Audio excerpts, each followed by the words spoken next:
a word about Trump's hiring practices. Play this clip from moments ago. Wow, what an exciting hearing today. We heard that we should go back to Trump's hiring procedures. Merit, like Trump did. Well, it certainly wasn't merit when he hired his children into the White House, or his stepson, right? I assume you weren't the one who approved Jared Kushner's security clearance when security experts said he shouldn't have security clearance. I assume that wasn't you. Congressman, I wasn't in the administration. Yeah, no, I know. I assume you also weren't the person who hired General Michael Flynn. That wasn't your hire. We do career civil service and not politicals. Right. I'm not the only one who thought the hiring procedures from the Trump administration were pretty bad. I mean, one of Trump's own allies just said a couple weeks ago that he loves President Trump, but his HR was horrible.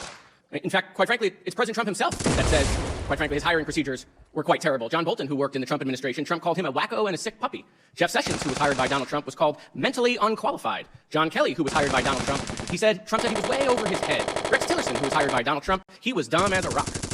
Nick Mulvaney, who was hired by Donald Trump, says, if there's one criticism that I would level against the president, it's he didn't hire very well.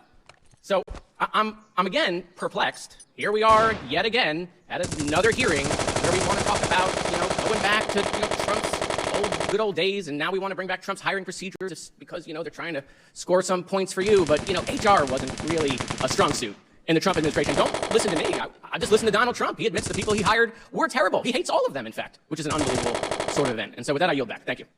That is Democratic Congress member Jared Moskowitz from Florida's 23rd Congressional District. He had only one, Ben. He had only one mistake in that entire speech there. Jared's not his stepson. It's his son-in-law. But putting all that aside, everything that this brilliant young man, stated, good for him because he's spot on. He's spot on. I used to sit and talk to people. Let me tell you how these people ended up getting to where they were. They were involved with the campaign. They showed loyalty and fealty to the Fuhrer himself. And so as a result, for being so active and helpful in some aspect of Donald's life, we're now going to make them not ambassadors. We're going to make them, the Secretary of Education, the Secretary of Transportation, the Secretary of Energy. I mean, that's where they all came from. And so are we talking about going to the, as Donald said, the swamp and finding people, or going to the world and throughout the country and finding the best people? No, because after Donald won the election, and, he was now president-elect, he has to fill like 1,500 positions. There were none filled. People go into the election with a book. I remember taking from Anthony Scaramucci, Mitt Romney's red book, that showed who was going to take what position, and there were multiple names to choose from. The day after the election,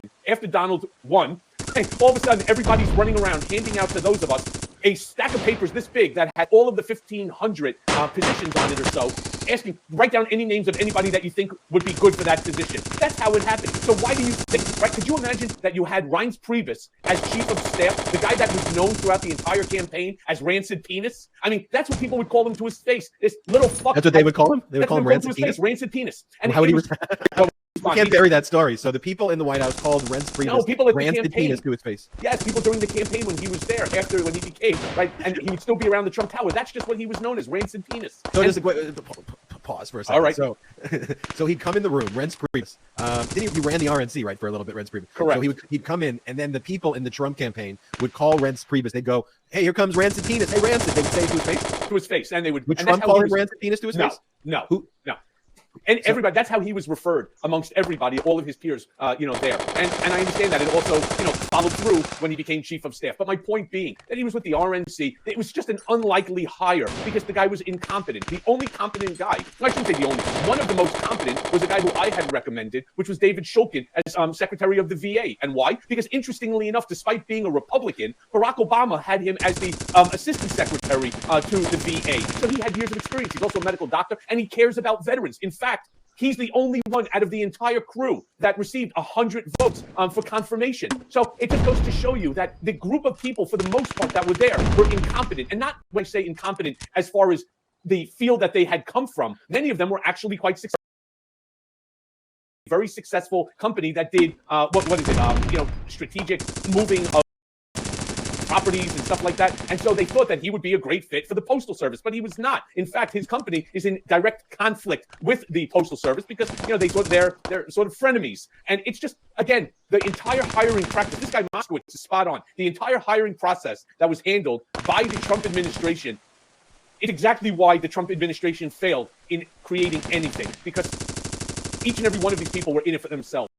I was going to Google if that was an exclusive scoop we had here on the Midas Touch that Reince Priebus's nickname was Rancid Penis. So I was about to Google it. I thought better than to Google that. I'll just accept that we've got the exclusive scoop here. But talking about bad hiring practices, Ivanka Trump, who was an official advisor, she was getting paid by taxpayers in her capacity as an official advisor. And more significantly, her and Jared Kushner made nearly $1 billion while they were both in positions of public trust and public power and official public positions. But it's now being reported. Well, I mean, she made a filing, so that's why it's being reported. But in the New York Attorney General's civil fraud lawsuit that's set to go to trial October 2nd of 2023, Ivanka Trump is basically saying, look, you can go to trial with my other family members on that date, but I should be treated differently here because all of those statement of financial conditions, I wasn't a part of that. I wasn't working for the Trump Organization in 2017. I did it since 2017, so I didn't sign things. Those accusations, okay to go after my family, but get me out of this lawsuit, or at least as it relates to me, do a separate trial against me, or move me to a later time period. You had mentioned on the last episode that separately,